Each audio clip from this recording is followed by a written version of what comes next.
A lot of what Truk just mentioned there, pressure is still building on Netanyahu's government to do more to alleviate, if not reverse, that humanitarian situation in Gaza.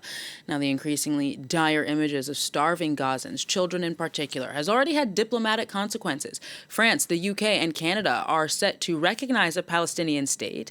And though many say that that has rarely been more unrealistic, it could further isolate Israel, especially as the war continues with no end in sight.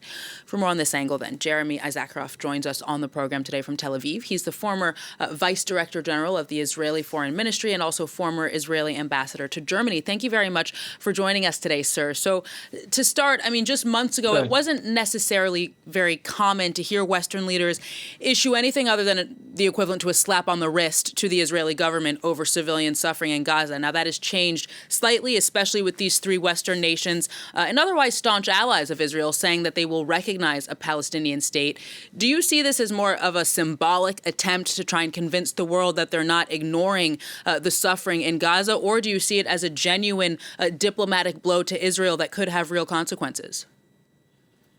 Look, I think diplomacy works in different ways, and I think that what we're hearing from Germany and France and from Britain in general is the need, and I think it's a very clear need, after 665 days of war, to end the present conflict, to reach a ceasefire, but first and foremost, from the Israeli point of view, is to release 50 hostages, which have been kept in the most inhumane conditions for almost 2 years now.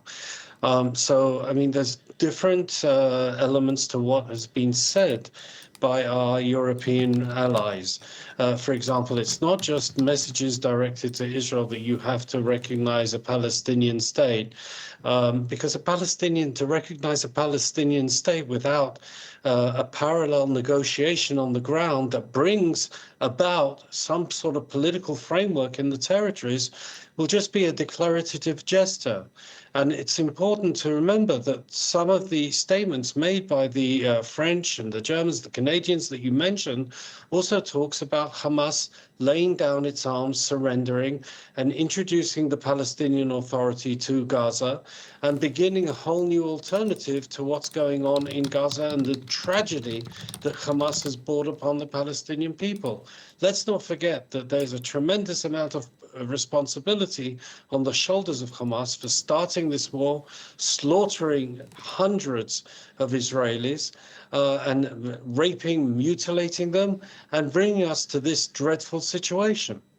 Israeli reporting, sir, mentioned, just to kind of piggyback off of what you said about the importance of making real diplomatic steps towards Palestinian statehood. Israeli media covered quite a bit this idea that Benjamin Netanyahu kind of propped up Hamas over the years in order, at the expense of other less radical alternatives. I mean, was that a mistake? Is it now too late to pursue Palestinian statehood? Look, I'm an Israeli, like many other Israelis, who also continue to believe in a political horizon with the Palestinians. I personally am very much in favor of declaring that we should have a pathway to achieving a two-state solution that should be agreed and credible with the Palestinian people. That are not every Palestinian is Hamas, and in many ways, the Hamas threatens moderate secular Palestinians no less than it threatens Israelis. So I'm not scared of the idea of moving towards Palestinian statehood, but it has to be a negotiation that is based on reality and not just a matter of creating some sort of, nation that is existing in the atmosphere, but not on the ground. And we need real solutions on the ground. And I hope that we could get there. And I think that, after 2 years of war, if we come out of this situation without a political horizon with the Palestinians, I think that we will be handing Hamas a victory. And this is something we have to avoid.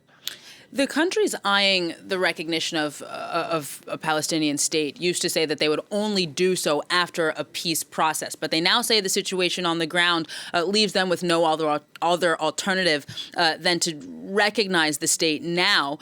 They want to block Israel, of course, from taking control of more land. So what do you think the impact of this move could be? Do you think it would lead some Israeli ministers, if not the prime minister himself, to push for or to adopt even harsher positions?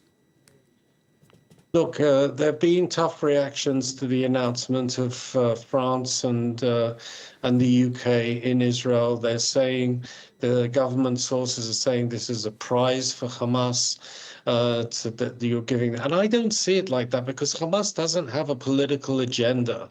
Hamas is not doing and didn't start this war in order to reach a peace treaty with Israel. They did it in order to, in their way, to destroy Israel, to do everything they can to destroy any possibility of peace between Israel and the Palestinians, to undermine the Palestinian Authority, and also at the time to stop any possibility of normalization between Israel and Saudi Arabia. So I think that these are things that you have to bear in mind. But I would say that I think it's very important for the Western countries that you've mentioned, the Canadians, Australians, the French, and I know that Foreign Minister of Germany is in Israel at present and engaging with the Israeli government and also with others. And also the British also have to put as much pressure in order, and to use their relations with the Arab League in order to pressure Hamas to surrender, hand over its arms, and get out of Gaza and leave over the administration to the Palestinian Authority. Now, I won't say this is going to be an easy sell to this Israeli government at this time, because, as you know, there are elements there that are not willing to go in that direction. Let's put it that way. But I think it's very important if you want to get Israel engaged in a positive way with what has been declared over the last days. It's also important to emphasize the pressure that needs to be brought to bear on Hamas, which I might add has been supported by the Arab League. The Arab League has also supported that Hamas should surrender its arms and give over the administration of Gaza to the Palestinian Authority. How, as a former official and ambassador yourself, how do you see this war having transformed the political landscape in Israel? Do you think that it has all but kind of silenced voices that maybe in the past would have been more active about their desire for peace, for a sustainable political solution? I mean, has it made them more present? How has it transformed Israeli politics? Well, let me say one thing. One of the things, I think the key factor has been the horrific trauma of October 7th has not gone away from Israeli society. I wish we were in a post-traumatic situation, but we're still traumatized by what happened. So I speak a lot about the need for a political horizon with the Palestinians and the need to look to sort of engaging. And I think that there's a clear possibility to achieve that. But when I speak to Israeli groups, there's a great deal of skepticism because people still see our hostages being held, 50 hostages. We think about 20 or so are alive, being held in the most horrific conditions. This is traumatizing Israel, traumatizing the state of Israel. And when you're traumatized, you feel pain, you feel anger, you feel agony, and it's very difficult to have to clear the situation and to get to a situation where we're solving the problem and not just feeling the anguish of what's going on. That's why I say one of the key factors that need to be done is to get the hostages out of Gaza.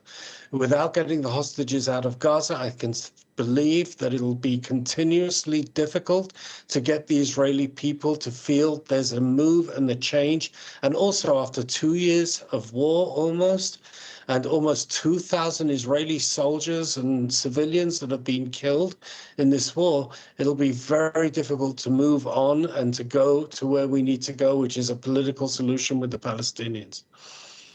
As a final question for you, sir, I mean, Israel has undeniably bolstered its strategic position over the past year and a half. You've written so much in op-eds.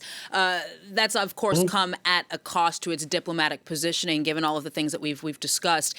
Is Netanyahu's strategy, in your view, solely taking short-term aims into account? What is the end game? Look, I